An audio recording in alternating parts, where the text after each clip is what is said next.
Jelang berakhirnya gencatan senjata antara Amerika Serikat dan Iran, Trump menyebut AS punya kekuatan militer besar dan memaksa perang bisa segera berakhir.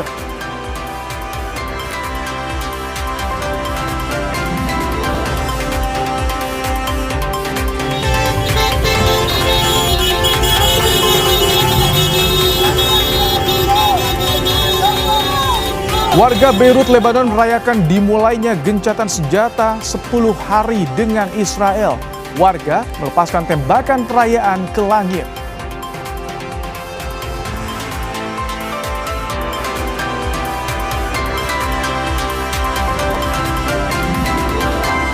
Delapan jenazah korban helikopter jatuh di Skadau, Kalimantan Barat telah teridentifikasi.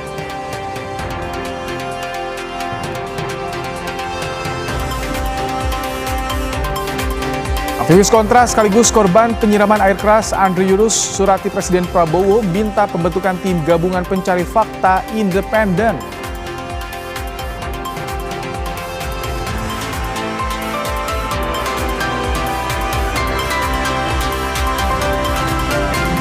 Seorang nenek di Kediri, Jawa Timur tega menganiaya cucu kandungnya hingga tewas hanya gara-gara sang cucu menolak disuruh makan.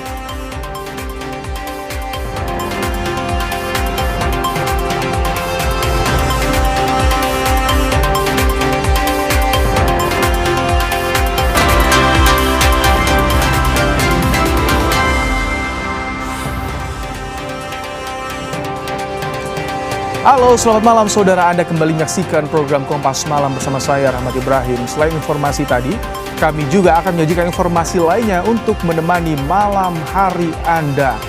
Inilah Kompas Malam selengkapnya.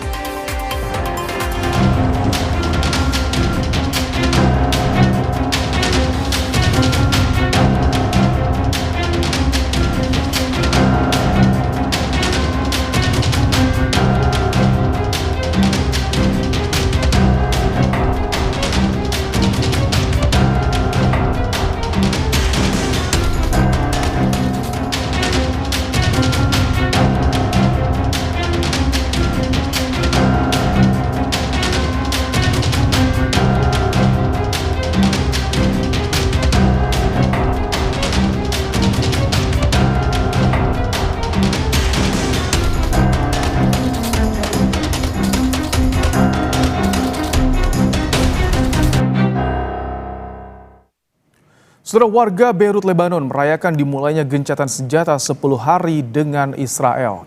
Warga melepaskan tembakan perayaan ke langit.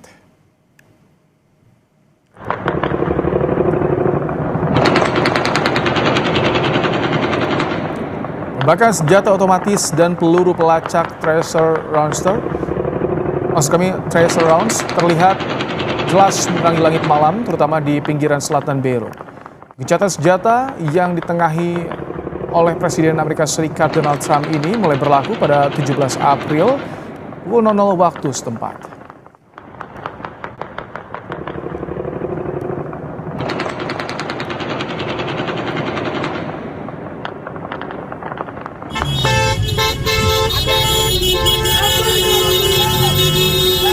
Hanya tembakan ke udara, warga yang sempat mengungsi kembali ke pinggiran selatan Beirut dan wilayah selatan Lebanon untuk merayakan gencatan senjata ini. Langit Beirut pun diterangi oleh tembakan perayaan dan kembang api segera setelah gencatan senjata dimulai. Momen gencatan senjata ini juga dimanfaatkan banyak warga yang menggunakan mobil dan sepeda motor untuk kembali ke desa-desa mereka guna memeriksa kondisi rumah dan harta benda. Gencatan senjata 10 hari antara Israel dan Lebanon berlaku pada Jumat 17 April 2026 pukul 00 waktu setempat.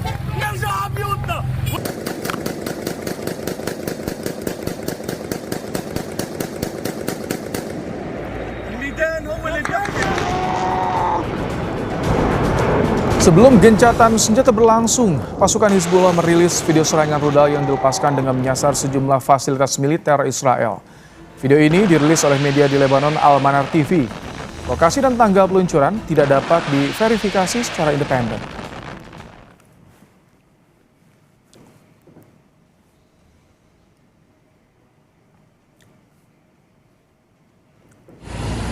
Serangan roket Hizbullah yang diluncurkan dari Lebanon menghantam wilayah Kiryat Shmona, Israel.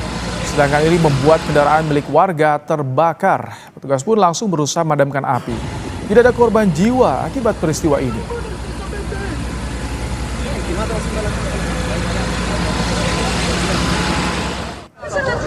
Seorang pria terluka parah akibat serangan roket Hizbullah yang ditembakkan dari Lebanon jelang gencatan senjata. Petugas medis Israel menyebut korban tergeletak di tanah saat ditemukan. Korban langsung dievakuasi ke rumah sakit untuk mendapat penanganan medis.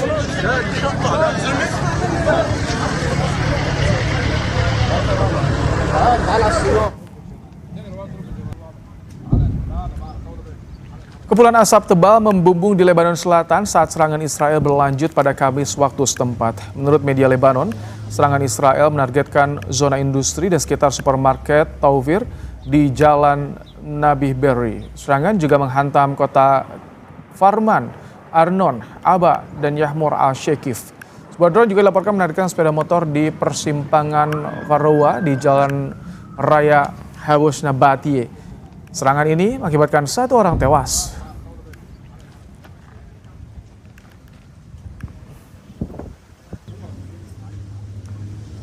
Setelah seorang paramedis tewas dalam serangan di Maifadon, Lebanon saat petugas pertolongan pertama sedang merawat rekan-rekannya yang terluka.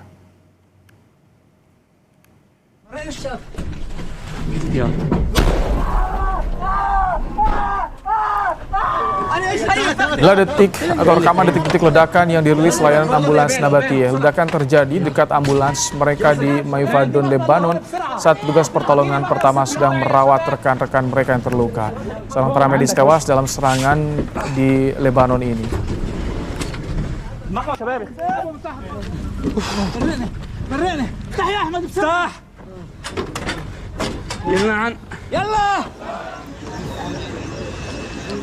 Pemakaman para medis yang tewas akibat serangan Israel di Lebanon digelar pada Kamis waktu setempat. 3 serangan beruntun Israel ke Lebanon menewaskan 4 petugas penyelamat dan melukai 6 orang lainnya. Militer Israel tidak menanggapi pertanyaan soal serangan tersebut, namun mereka mengklaim sedang menyelidiki apa yang terjadi. Sebelumnya Israel menuduh Hizbullah menggunakan ambulans sebagai kedua aktivitas mereka.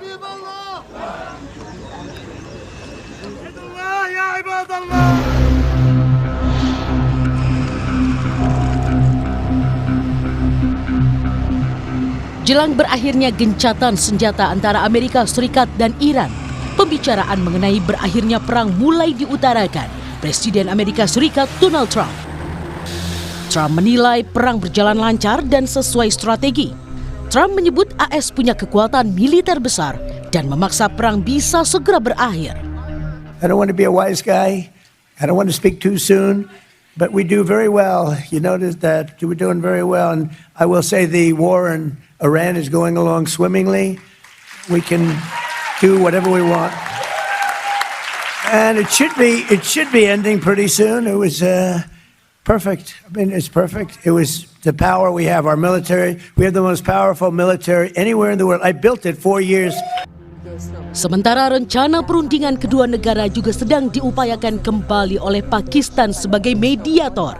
Pada Kamis waktu setempat, Presiden Iran Masoud Pezeshkian bertemu dengan delegasi Pakistan yang dipimpin oleh Kepala Staf Angkatan Darat Pakistan, Marsikal Lapangan Asim Munir. Juru bicara Kementerian Luar Negeri Iran mengaku negaranya masih berkomunikasi dengan Amerika Serikat melalui perantara Pakistan.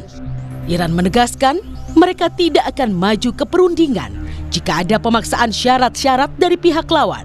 ما وارد مذاکره نمیشیم که شرط‌های آمریکا رو بپذیریم.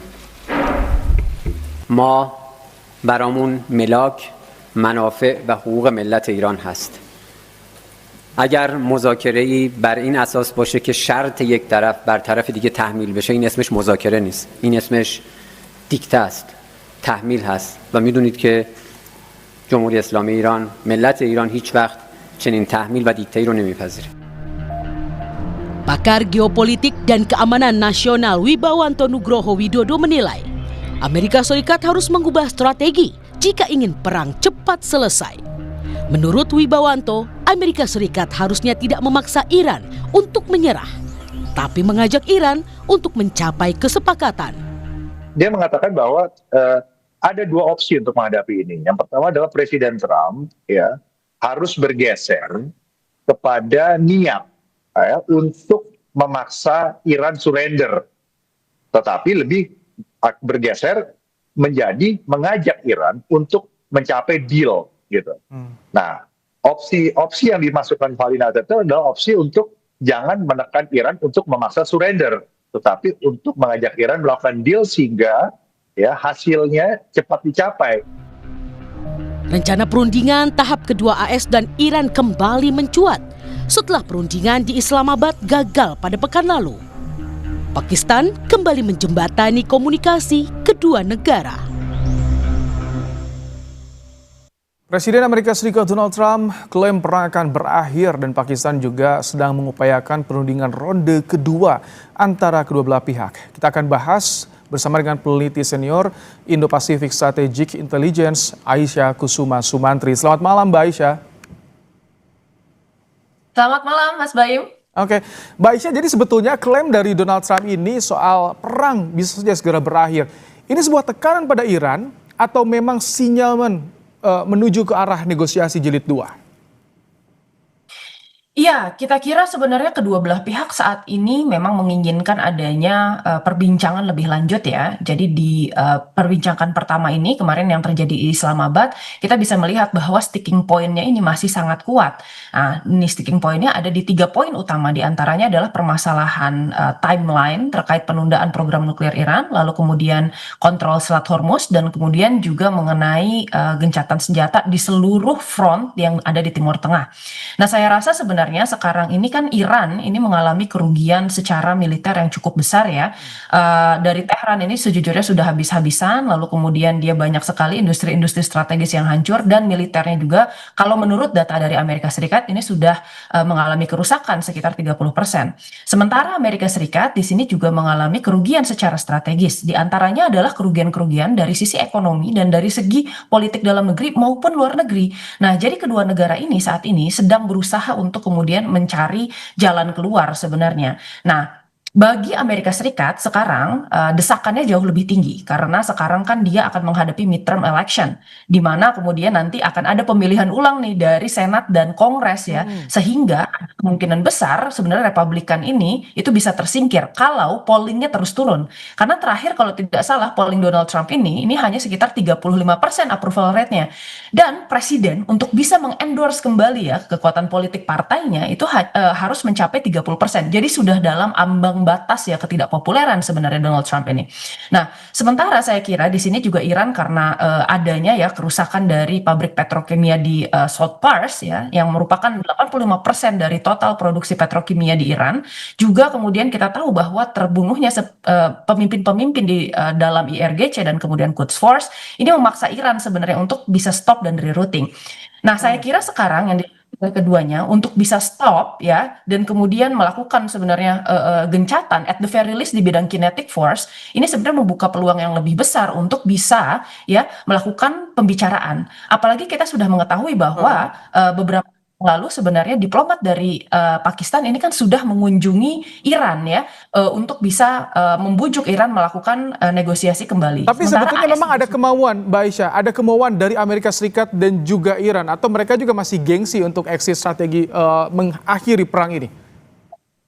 Ya, dari awal kalau Amerika Serikat kan sekarang tujuan mereka adalah sebenarnya mencari exit ramp dari konflik ini gitu. Tetapi memang yang kita lihat Amerika Serikat ini agak unik karena dari segi kebutuhan Amerika ini membutuhkan jalan keluar yang cepat sebenarnya. Tetapi mereka tetap menginginkan salah satu dari tujuan strategis mereka ketika memulai perang ini tetap tercapai.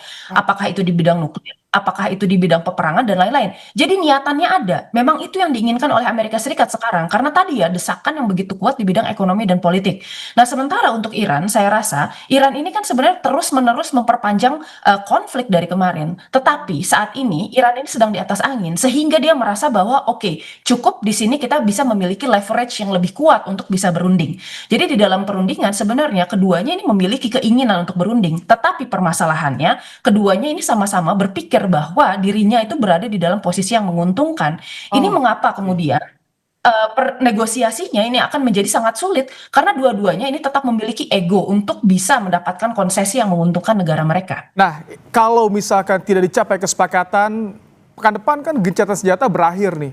Bagaimana kelanjutannya? Apakah pecah lagi perang? Ya, kita bisa lihat di sini ada beberapa kemungkinan. Yang pertama adalah ketika kemudian serangan ini berlanjut dengan siege warfare ya, jadi mengandalkan serangan udara dan kemudian juga ini ranah pertempurannya akan kembali lagi nih di ranah laut ya melalui blokade dan kemudian juga pertempuran pengepungan ya lewat udara. Lalu yang kedua, ini kita bicara tentang konflik yang tetap berlanjut, tetapi bentuknya ini menjadi low intensity conflict. Karena kita tahu bahwa siege warfare ini sebenarnya sangat mahal, apalagi kalau misalnya ini dilakukan mainly dengan airstrike. Karena di dalam konflik kita akan selalu belajar tentang yang namanya piramida biaya perang gitu ya, di mana kemudian airstrike itu menjadi pengeluaran yang paling mahal itu. Nah, saya kira di sini Amerika Serikat ini kan saat ini sedang meminta Kongresnya untuk anggaran tambahan di dalam peperangan ini, dan terlihat jelas sebenarnya biaya perang ini cukup menguras Amerika Serikat, terutama kalau kita bicara tentang bagaimana kondisi dalam negeri di Amerika Serikat sendiri sekarang tengah mengalami krisis untuk pemenuhan energi dan kemudian untuk produk-produk petrokimia seperti misalnya plastik, lalu kemudian pupuk ya berbasis nitrogen dan masih banyak lagi.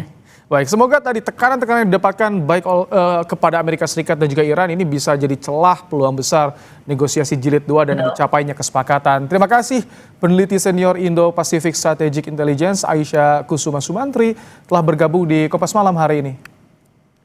Dengan senang hati Mas Baim. Baik, usai jeda saudara kami kembali dengan informasi warga Beirut, Lebanon merayakan dimulainya gencatan senjata 10 hari dengan Israel. Warga melepaskan tembakan perayaan ke langit.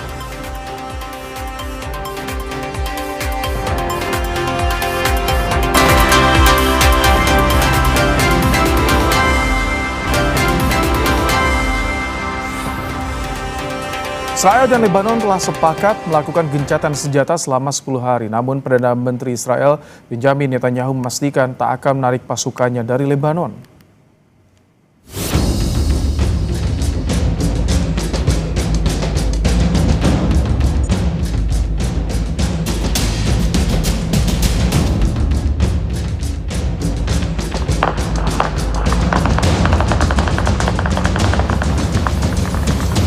Tembakan bertubi-tubi dan pesta kembang api menghiasi langit Beirut Kamis malam waktu setempat usai Israel dan Lebanon sepakat gencatan senjata selama 10 hari. Warga yang sempat mengungsi turun ke jalan, bersukacita merayakan kesepakatan gencatan senjata. Warga pun bergegas kembali ke rumah mereka di pinggiran selatan Beirut untuk memeriksa kondisi rumah dan harta benda.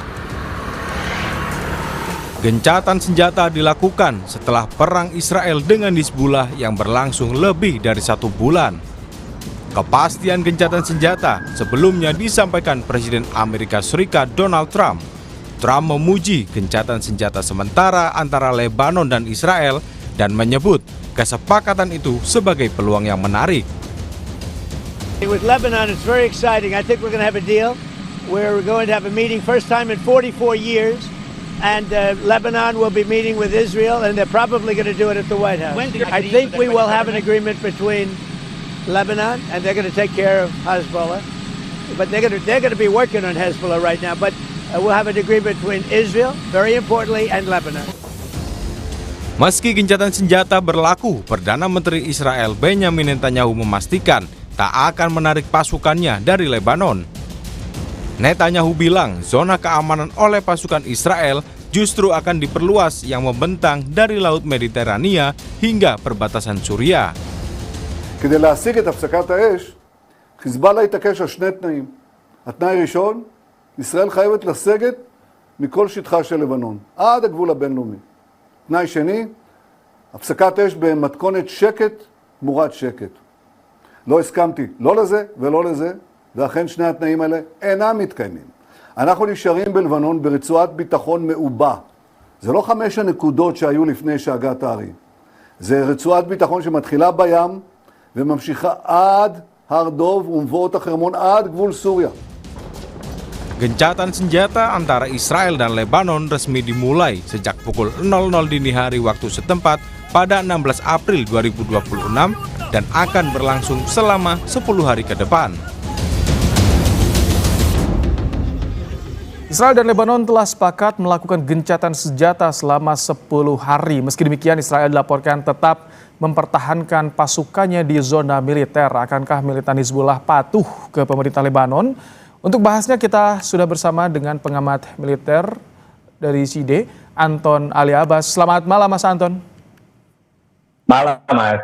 Jadi bagaimana dengan gencatan Israel dan Lebanon? Apakah ini ke arah yang lebih permanen atau kemungkinan ada kontra dari Hizbullah?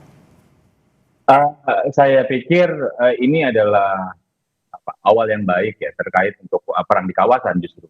Kenapa? Karena belum lama ini justru Menlu Iran Pak Araghchi itu langsung bilang menyambut baik gencatan senjata ini dan menyatakan bahwa Selat Hormuz terbuka untuk pelayaran. Jadi bagi saya ini adalah salah satu sinyal baik ketika kita bicara tentang perdamaian antara gencatan senjata ya, jadi gencatan senjata antara Lebanon dengan Israel ini ternyata punya dampak terhadap perang yang lebih luas. Jadi saya menduga ada sinyal positif terkait bagaimana kemudian meredakan ketegangan di kawasan.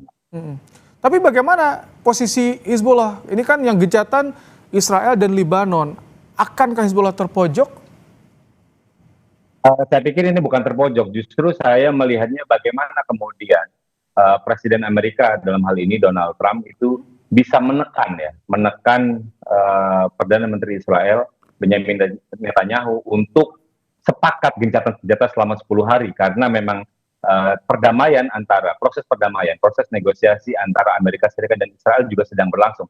Harapannya, saya melihatnya ini akan menjadi rangkaian dari proses negosiasi yang rencananya akan digelar pada hari Minggu nanti. Jadi ini merupakan bagian, ya. Jadi ada puzzle yang tidak bisa dilepaskan antara perdamaian yang terjadi di Lebanon dengan Israel dan juga antara Amerika Serikat dan Iran pada akhir pekan ini, Mas. Jadi ini adalah sebenarnya sebuah rangkaian. Ya. Saya melihatnya sebagai sebuah rangkaian karena negosiasi, saya mendapatkan informasi misalnya ada negosiasi yang sedang berlangsung, ini merupakan jadi paket yang dipisahkan gitu antara rencana kesepakatan yang ingin dibangun antara Amerika Serikat dengan Iran dalam konteks deeskalasi kawasan. Apakah ini cukup solid kesepakatan Israel dan juga Lebanon mengingat tampaknya masih ada persepsi soal kedalaman 10 km karena Israel tak mau menarik pasukannya nih? Ya, karena dari pihak Hezbollah sendiri kan juga menolak pelucutan senjata. Jadi itu memang sebenarnya ada tarik-menarik di sana. Tapi bagi Trump dalam konteks negosiasi dengan Iran, jadi ini seakan-akan menjadi proksi gitu. Jadi ini sepakat sini, maka yang dengan satu sisi akan juga membangun kesepakatan dalam konteks apa? Ini bagaimana kemudian pemerintah Trump dalam hal ini ingin membangun kepercayaan dengan pemerintah Iran. Gitu. Ini adalah paket yang tidak bisa dipisahkan. Jadi kita nggak bisa bicara parsial antara ini hanya sekedar Lebanon dan Israel. Sementara kita melepaskan kemudian perundingan antara Amerika Serikat dengan Iran. Gitu. Jadi ini sebenarnya adalah paket, ada rangkaian. Ya. Saya melihatnya ada sebuah rangkaian. Itulah kenapa kemudian Menlu Iran Araghchi kemudian merespon. Gitu. Jadi ada respon yang jadi bagi saya memang cukup unik. Kenapa? Karena sebenarnya perundingan di Washington kan tidak ada cerita tentang Hizbullah. Tapi ternyata saya pikir ini ada pesan-pesan penting gitu. Jadi ada sinyal-sinyal yang kemudian disampaikan kepada pemerintah Iran bahwa negosiasi hari ini ada upaya gencatan senjata hari ini itu tidak lepas gitu. Jadi tidak bisa dilepaskan gitu. Jadi inilah kemudian menunjukkan bagaimana posisi Iran dalam perundingan ini gitu. Jadi Iran pesan selama ini dari pihak Amerika Serikat resisten untuk menggabungkan antara deeskalasi dari perang regional itu tidak mau disatukan dalam konteks perdamaian Iran Amerika Serikat. Tapi ternyata Halo Mas Anton. Mas Anton. Tampaknya sambungan komunikasi terganggu. Mas Anton, halo. Mas Anton. Halo Mas Anton.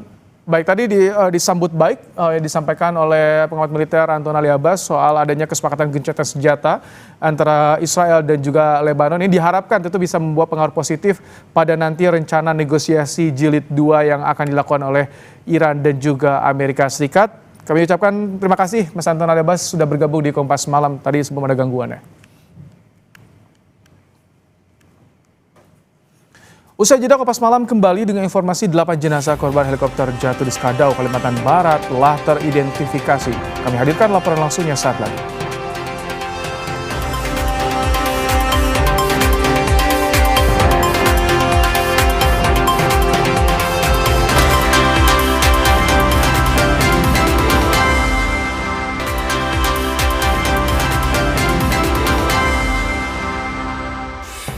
Delapan korban jatuhnya helikopter di Kalimantan Barat telah dievakuasi. Satu di antaranya adalah warga negara asing.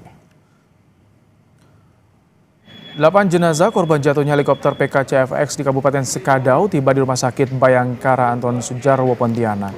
Jenazah kemudian langsung diidentifikasi. Jenazah terdiri dari 2 kru helikopter dan 6 penumpang. Kapolda Kalbar menyatakan proses evakuasi sempat terkendala medan berat sementara identifikasi korban sudah dilaksanakan. Ini dipimpin atau dipiloti oleh Kapten Marindra dan kopilot Harun Arasid dengan jumlah penumpang sebanyak 6 orang.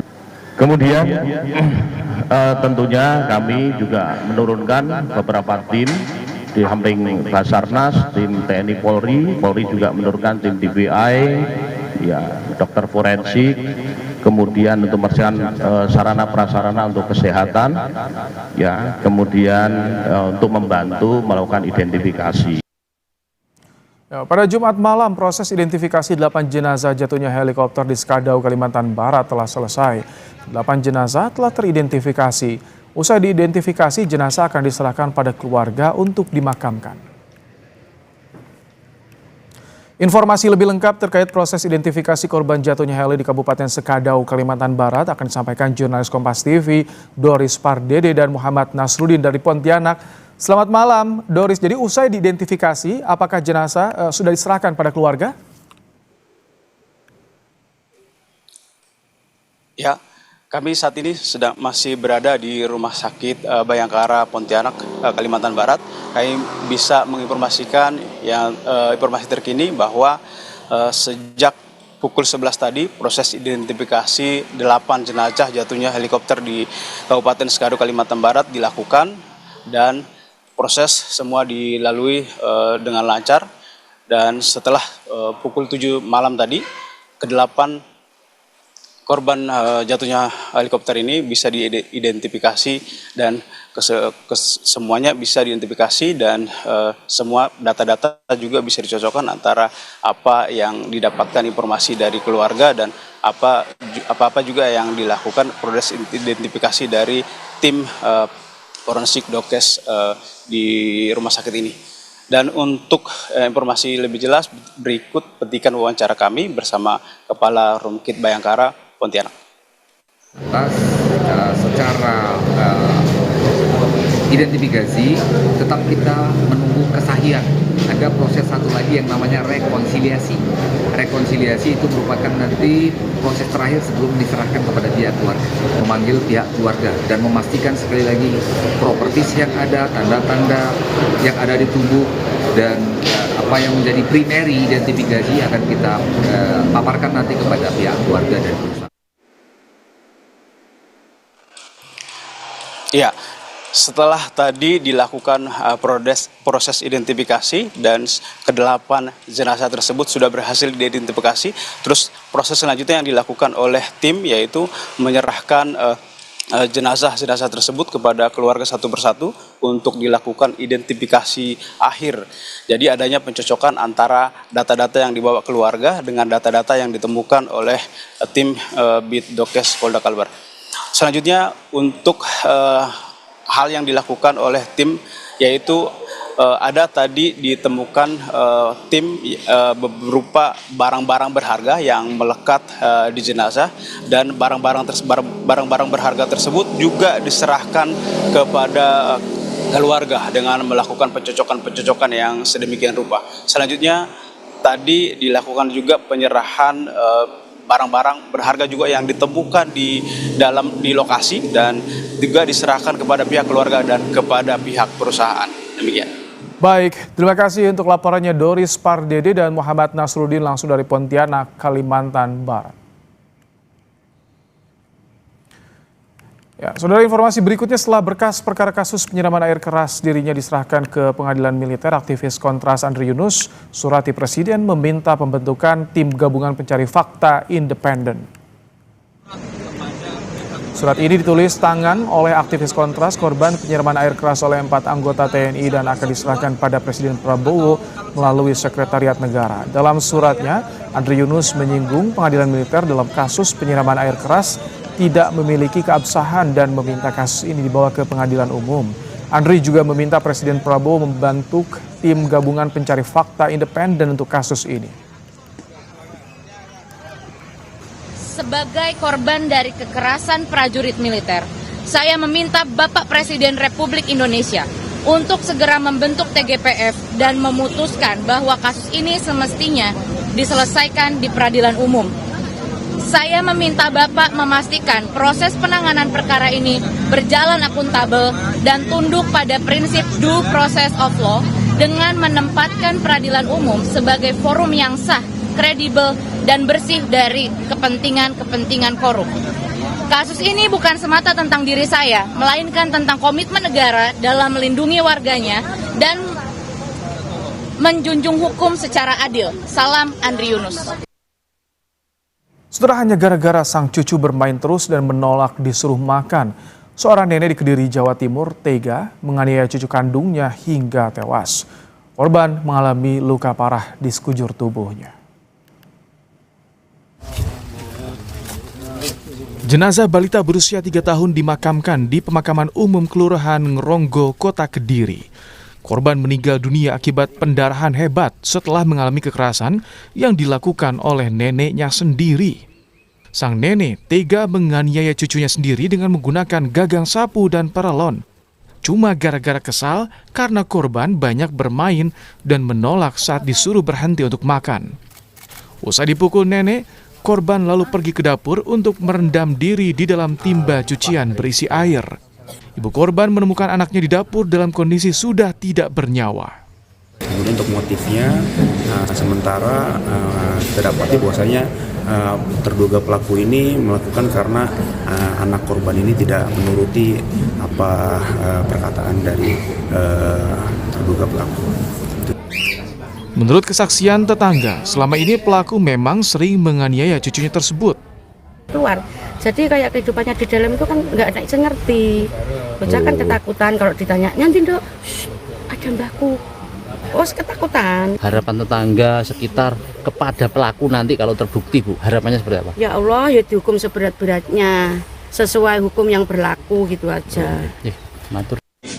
Kini pelaku telah ditetapkan sebagai tersangka dengan pasal perlindungan anak dengan ancaman pidana penjara maksimal 10 tahun penjara.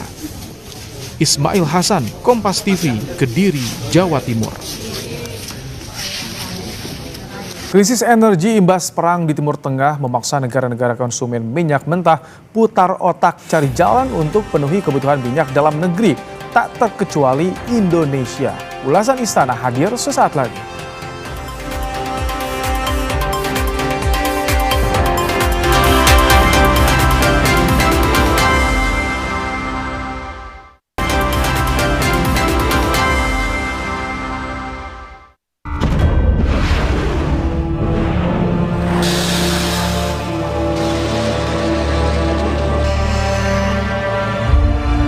Sangat perlu untuk konsultasi bagaimana kita hadapi situasi ke depan, dan terutama kalau bisa kita terus mempererat kerjasama terutama di bidang ekonomi dan energi. Perang Timur Tengah yang meletus sejak akhir Februari 2026 mulai merongrong kestabilan pasokan minyak dunia. Presiden Prabowo Subianto ambil sikap keliling sejumlah negara untuk amankan pasokan minyak dalam negeri. Hasilnya, Indonesia bakal dapat cadangan minyak mentah dari Rusia. Saya Junah Monangan, inilah ulasan Istana. Perang Timur Tengah belum berakhir, kini justru kian mengancam pasokan energi global imbas dari penutupan Selat Hormuz. Sejumlah negara kini mulai putar otak agar krisis energi tidak menimpa. Sejak Selat Hormuz tak bisa dilalui, Irak mulai mengekspor minyak mentah melalui jalur darat melewati Suriah. Setiap hari, lebih dari 500 truk melewati perbatasan Al-Tanf menuju kilang Banias untuk memproses minyak mentah sebelum diekspor ke negara lain. Opsi lain ditempuh Jepang. Untuk menjamin pasokan minyak, pemerintah Jepang Jumat pekan lalu menyatakan akan melepaskan cadangan minyak nasional setara 20 hari konsumsi mulai awal Mei mendatang. Langkah ini diambil untuk merespons krisis energi dan terganggunya pasokan minyak dari kawasan Timur Tengah. 原油についてはホルムズ海峡を通らないルートでの調達に最大限注力し、現時点において5月には前年実績比で過半の代替調達が可能となる見込みでございますので、年を超えて石油の供給を確保するめどがついています。こうした中で原油の安定供給の万全を期すため、5月上旬以降第2弾の国家ガスの放出として約20日分を放出します。 Sementara Indonesia, Presiden Prabowo keliling beberapa negara untuk jajaki kerjasama impor energi, salah satunya ke Rusia. Prabowo mengakui kunjungannya ke Moskwa berkaitan dengan situasi geopolitik, sekaligus mempererat kerjasama di bidang ekonomi dan energi. Saya juga datang untuk konsultasi karena situasi geopolitik dunia mengalami perkembangan dan perubahan yang sangat cepat. Kami memandang bahwa Rusia telah berperan sangat positif dalam menghadapi kondisi geopolitik yang penuh ketidakpastian ini. Karena itu kami merasa sangat perlu untuk konsultasi bagaimana kita hadapi situasi ke depan, dan terutama kalau bisa kita terus mempererat kerjasama terutama di bidang ekonomi dan energi. Temuan Prabowo dan Putin ditindaklanjuti melalui pertemuan antar menteri. Menteri SDM Bahlil Lahadalia menyampaikan, Indonesia sepakat kerjasama dengan Rusia untuk proses impor minyak mentah dan LPG.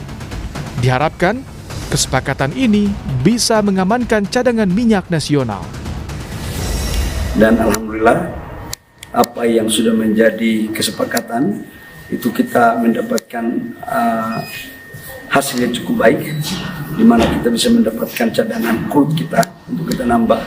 Di samping itu juga kita akan bisa mendapatkan LPG, dan ini dilakukan secara G2G maupun B2B, yang padanya kemudian ini akan menjadi kepastian daripada cadangan minyak kita, khususnya crude dan LPG di Indonesia.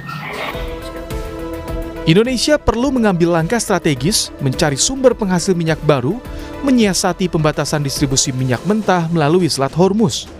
Rusia menjadi jalan alternatif setelah Amerika Serikat mencabut sementara sanksi minyak Rusia.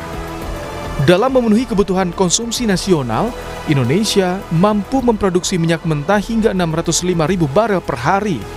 Namun angka ini masih jauh dari jumlah konsumsi minyak nasional yang mencapai 1,4 juta barel per hari. Ekonom Universitas Indonesia, Telisa Aulia mengingatkan agar pemerintah tidak hanya melakukan diversifikasi negara pengimpor minyak, namun juga memaksimalkan penggunaan energi baru terbarukan. Diversifikasi ke negara-negara impor eksportir migas ini juga tentu sangat diperlukan. Kita harus mencari sumber-sumber lain yang jalurnya relatif lebih aman seperti itu. Tapi kan Tidak bisa itu aja, nggak cukup. Yang kedua kan harus diversifikasi dari sumber daya domestik sendiri, terutama untuk energi baru terbarukan. Jadi shifting ke listrik, shifting ke energi terbarukan seperti energi surya, energi berbasis angin, hydropower, dan lain sebagainya itu memang harus dilakukan berbasis baterai sehingga mengurangi ketergantungan kita kepada migas. Sementara, CEO Institute for Essential Service Reform IESR, Fabi Tumiwa menilai perang di Timur Tengah jadi momentum bagi Indonesia untuk transisi alih energi. Indonesia harus mencoba tak tergantung pada sumber energi yang rentan terhadap dinamika geopolitik. Ya, menurut saya ini kesempatan ya. Krisis yang kita alami hari ini, saya bilang ini kan krisis energi fosil sebenarnya. Itu adalah sebuah wake up call bahwa krisis minyak itu adalah atau energi fosil itu merupakan financial risk bagi Indonesia, dan oleh karena itu maka untuk mengurangi risiko itu kita harus mulai beralih ke sumber-sumber energi terbarukan yang sebenarnya kita punya sendiri ya. Jadi dengan pengembangan energi terbarukan kita tidak bergantung pada sumber energi yang ketersediaannya dipengaruhi oleh faktor geopolitik. Usai negosiasi pertama gagal, perundingan ronde kedua Amerika Serikat Iran akan segera digelar.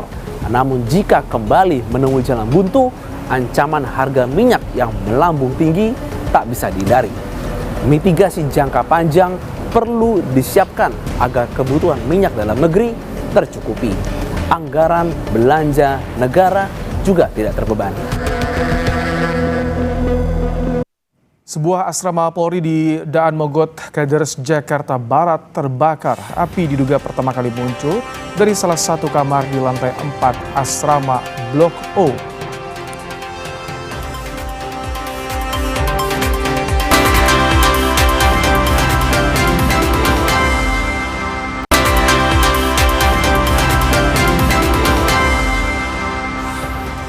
Sebuah asrama Polri di Jalan Daan Mogot, Kalideres, Jakarta Barat terbakar pada Jumat siang. Api diduga pertama kali muncul dari salah satu kamar di lantai 4 asrama Blok O. Banyaknya material yang mudah terbakar di dalam asrama membuat api dengan cepat merambat di kamar atau ke kamar lainnya.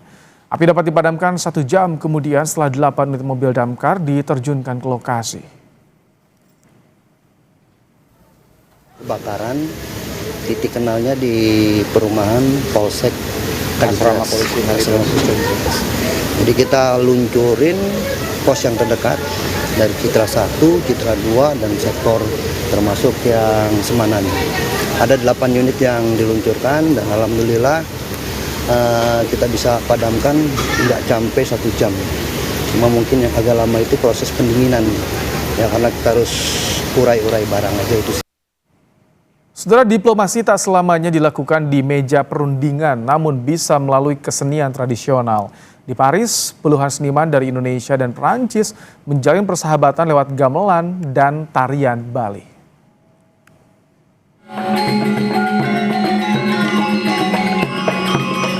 Ini bukan Bali. Para penari dan penabuh gamelan ini baru saja membuka publik di Universitas Paris Nanterre, Prancis. Bukan cuma warga Indonesia, di antara penampil ini ada warga Prancis yang mahir memainkan gamelan. Pertunjukan gamelan It Dance de Bali et Java bukan sekadar pentas, melainkan pertukaran budaya antara Indonesia dan Prancis. Ini merupakan satu karya yang terus kita ingin dorong sehingga budaya Indonesia lebih dikenal dan bisa ikut dinikmati oleh masyarakat Prancis dan masyarakat seluruh dunia. Di Universitas Paris Nanterre, gamelan sudah menjadi kegiatan rutin pembelajaran bagi para mahasiswa. Gamelan kalau dipakai di dalam institusi di Prancis seperti universitas atau perusahaan itu adalah sangat efektif untuk merasakan rasa kebersamaan. Antusiasme warga Paris menunjukkan seni tradisional bisa menjadi jembatan diplomasi untuk mempererat hubungan dua bangsa. Demikian Kompas Malam kali ini. Perbarui terus informasi Anda di Kompas TV dengan 3 botol air mineral 700 ml yang setara dengan 2 liter air untuk 1 hari penuh kesejukan. Saya Rahmat Ibrahim, sampai jumpa.